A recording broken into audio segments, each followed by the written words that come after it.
A stalking scare here in the city. A swimsuit model speaking out. She says she was stalked by a stranger who put an Apple AirTag tracker into her coat, then followed her every move for hours. This is crazy. Fox 5 Jessica FORMOSO has more on this story and how it could happen to anyone. Jessica.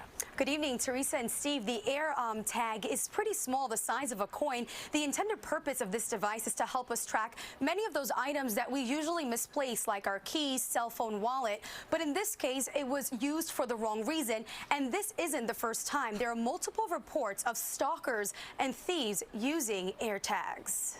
It was the scariest moment ever. In a series of Instagram stories, Sports Illustrated swimsuit model Brooks Nader describing how she was stalked by a stranger who dropped an Apple AirTag tracker into her coat. I was at a bar in Tribeca, restaurant bar, and I was at the bar and I was waiting on someone alone, had my coat on the chair behind me. She believes someone placed it when she wasn't looking. The device tracked her for 5 hours as she went from bar to bar and even as she walked home alone. Halfway home, I got the notification that was like, someone's tracking you and has been for a while.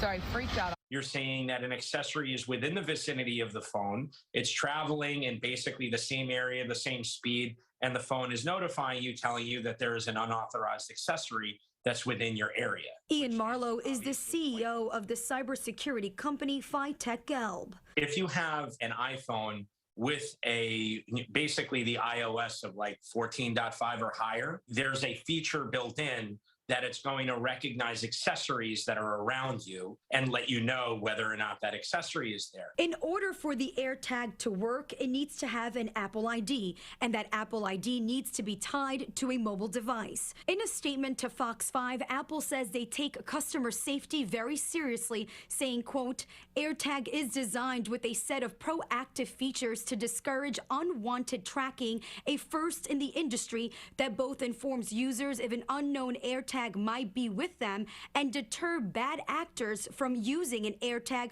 for nefarious purposes. And the only silver lining is that I actually got notified that someone was tracking me.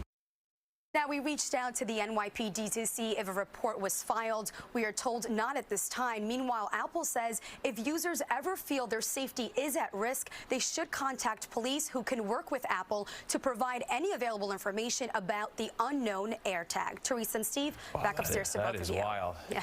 All right, Jess, thank you.